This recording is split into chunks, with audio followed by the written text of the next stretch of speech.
Here's something most people get completely wrong. You see a fluffy dog with curled tail and triangular ears at the dog park. You think, cute Shiba Inu. Then the owner corrects you. Actually, that's an Akita. You're confused because they look identical, just different sizes. So you ask the internet which breed is better. And that's where everything goes sideways.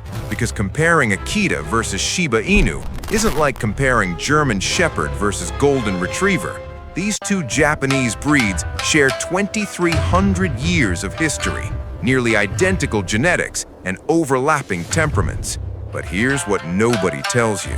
The size difference isn't the only thing separating them. It's the weight of history, the divergence of purpose, and most importantly, which one will destroy your life if you pick wrong.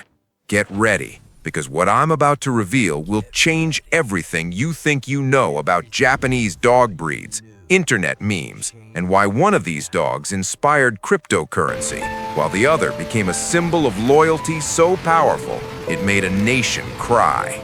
I've spent 50 years studying apex predators and elite working animals on every continent. I've worked with both Akitas and Shiba Inus in training environments, family homes, and competitive settings. What separates these two iconic Japanese breeds goes far deeper than size.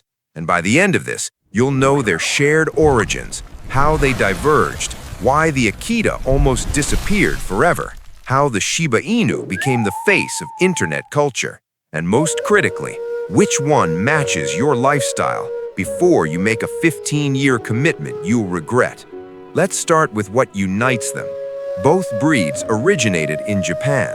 Both are Spitz-type dogs, that means pointed ears, thick double coats, and curled tails. Both were declared natural monuments by the Japanese government. Both nearly went extinct. Both are fiercely independent, and both will test every ounce of patience you have if you're not prepared for their stubborn intelligence.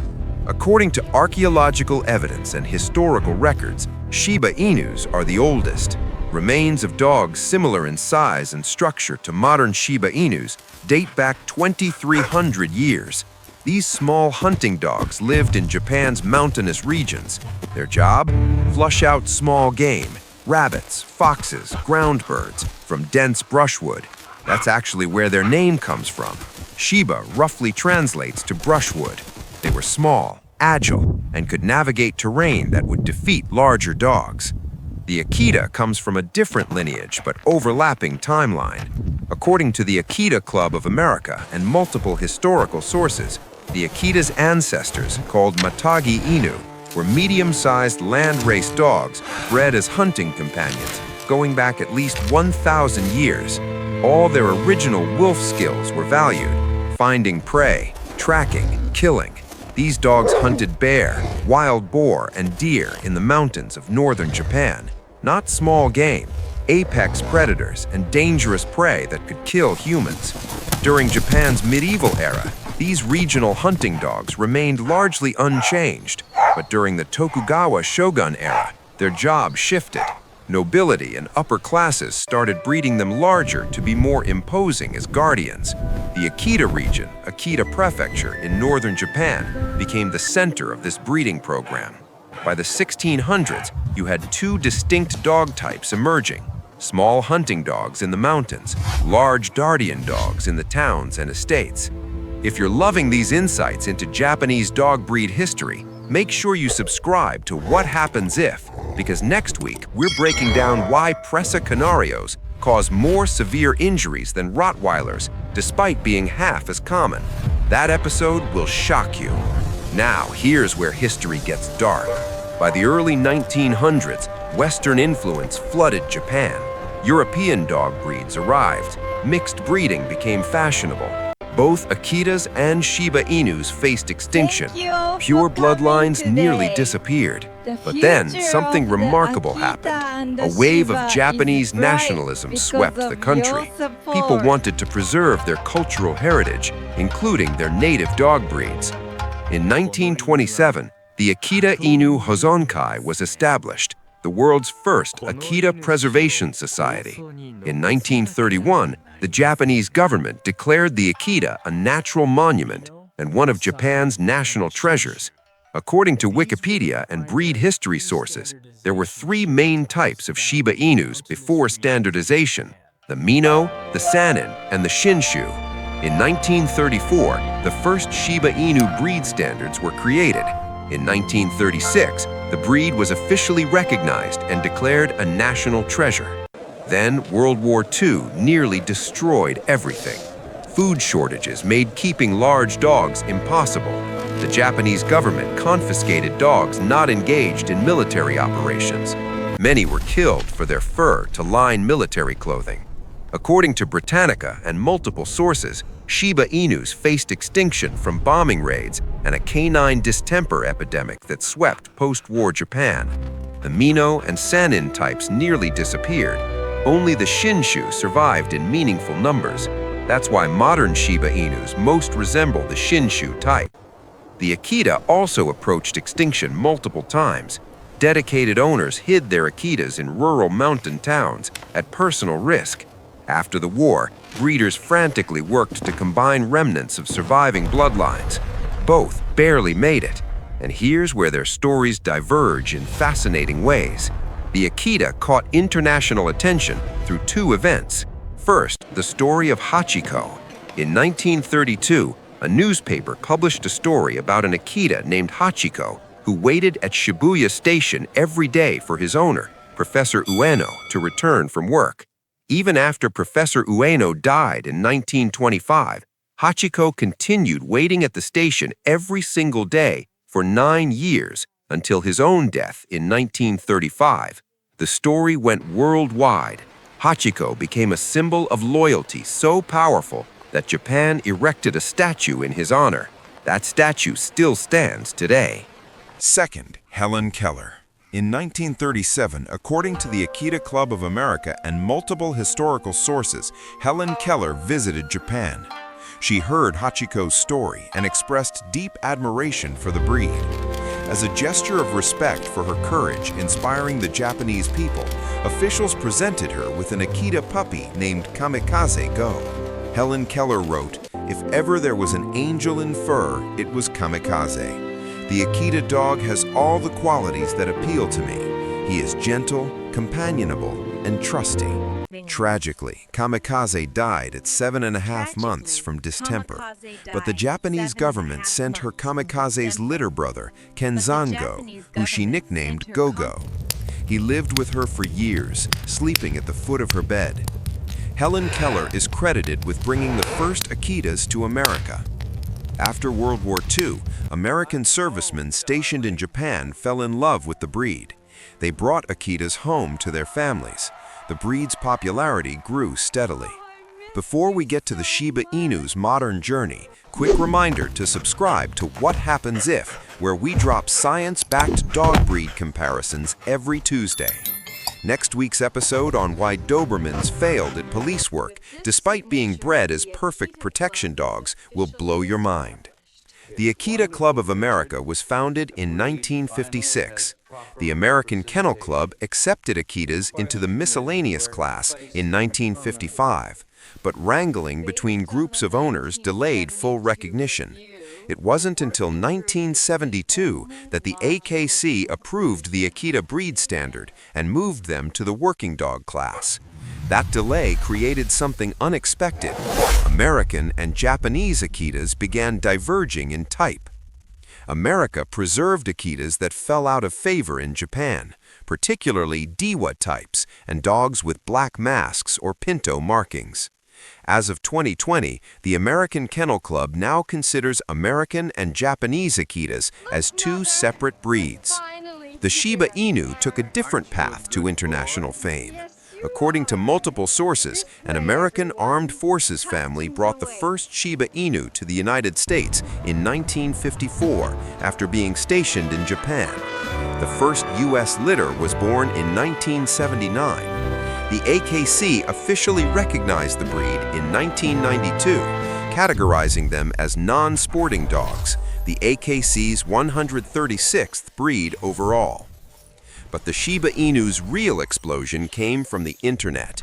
In 2013, a photo of a rescue dog named Kabosu, a Shiba Inu with a distinctive expression, became the Doge meme. The meme featured Kabosu's face surrounded by broken English text in Comic Sans font, depicting her imagined internal monologue. Much wow, so amaze, very dog. The meme went so viral that in 2013, someone created Dogecoin, a cryptocurrency featuring Kabosu's image. Although started as a joke, Dogecoin became a legitimate cryptocurrency with billions in market value. Kabosu died on May 24, 2024 at age 18. A monument to her was erected in November 2023 at Sakura Furusato Square in Japan. Another Shiba Inu named Cheems became internet famous during the COVID-19 pandemic. He died during cancer surgery in August 2023 at age 12 and a half. Today, Shiba Inus are everywhere on social media. According to the AKC, they rank 42 to 45 in popularity, remarkable for a breed only recognized in 1992. In Japan, they're the most popular dog breed. So let's talk about what these breeds actually look like and how they differ. The Shiba Inu is compact. According to AKC standards, males stand 14.5 to 16.5 inches at the withers, females 13.5 to 15.5 inches. Preferred weight for males is about 23 pounds, females average 17 pounds. They're small but muscular with well-developed frames. They look like foxes. Triangular heads, broad foreheads, full cheeks, deep-set eyes that slant upward, small triangular ears pointed upward. The Akita? Massive by comparison. According to AKC standards, males stand 26 to 28 inches tall and weigh 100 to 130 pounds. Females are 24 to 26 inches and 70 to 110 pounds. Some sources cite males at about 110 pounds, females at 80 pounds as average. Either way, you're looking at a dog 5 times heavier than a Shiba Inu. But here's what's wild. They have nearly identical proportions. Broad chest, muscular body slightly longer than tall, large head with short muzzle, small eyes, erect triangular ears, full curled tail carried over the back. Both breeds have thick, double coats designed for cold climates. The outer coat is stiff and stands off from the body. The undercoat is soft and dense. Both shed moderately year-round, then blow their coat twice a year. Massive shedding where the undercoat falls out in clumps. You'll need to brush daily during shedding seasons, or your house will look like it snowed indoors. Color-wise, Shiba Inus are most commonly red with white markings, the classic Doge look. The AKC recognizes red, black and tan, sesame, and cream. All must have urajiro, cream to white ventral markings on specific areas, including sides of muzzle, cheeks, inside ears, underjaw, throat, inside of legs, abdomen, around vent, and ventral side of the tail. The cream color is controversial because it creates faults in show rings because required markings aren't discernible. Akitas come in more variety. The AKC accepts various colors, including white, brindle, pinto, red, fawn, and silver. White Akitas have no mask. Pinto has a white background with large color patches. American Akitas tend to have more color variety, including black masks. Japanese Akita Inus are more limited, typically red, brindle, sesame, or white. Now let's talk about temperament, because this is where choosing between these breeds gets critical.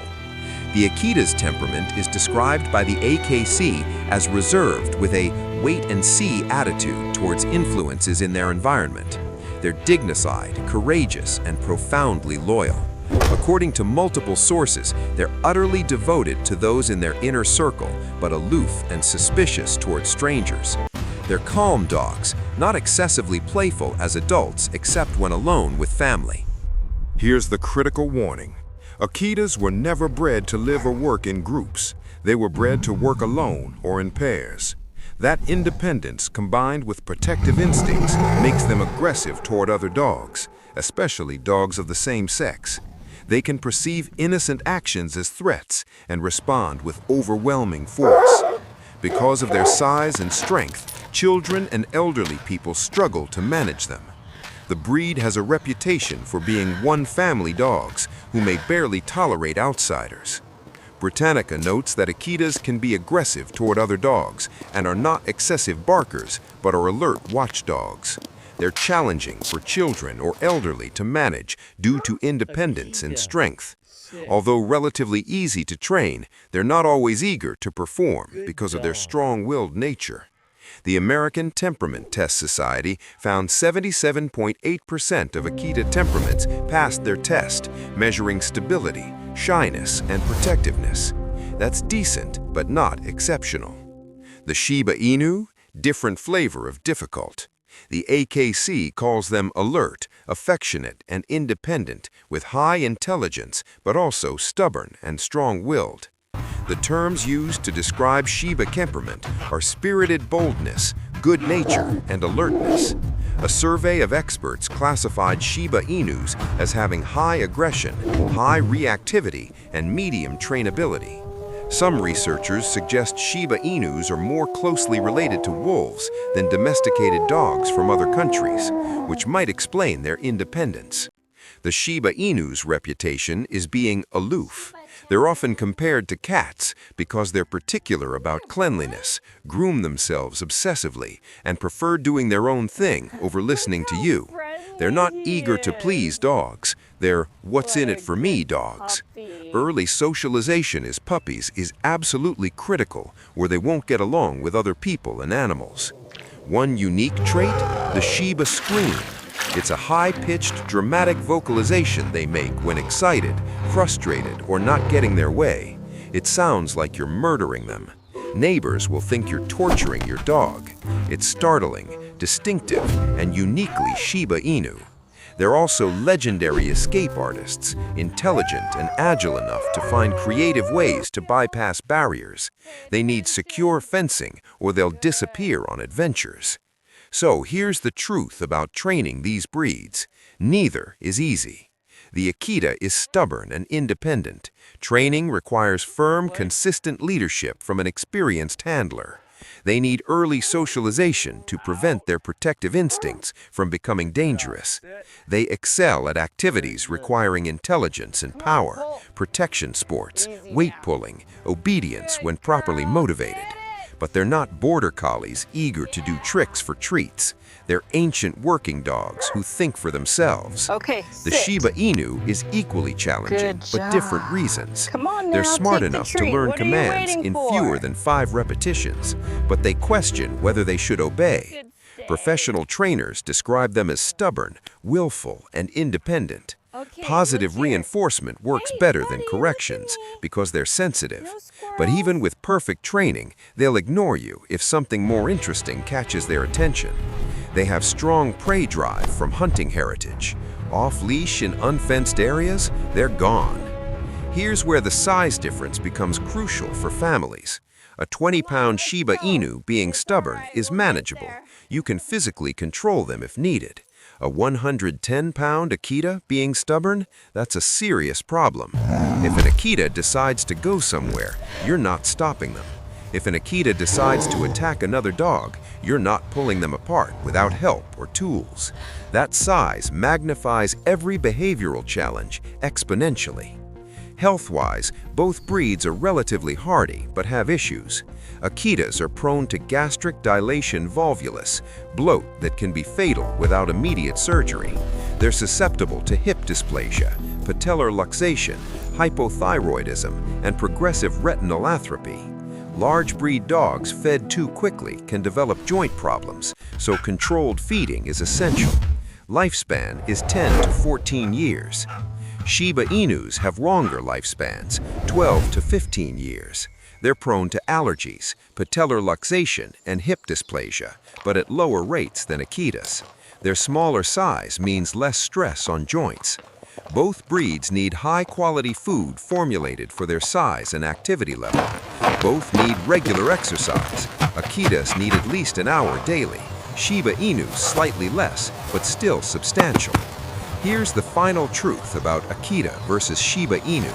If you want an imposing guardian dog that intimidates through presence alone, the Akita wins. They're symbols of protection in Japan. Families receive small Akita statues when babies are born, signifying health, happiness, and long life. If someone breaks into your home, an Akita will defend you to the death. But that protection comes with massive responsibility. You're managing a powerful animal with strong opinions and the strength to enforce them.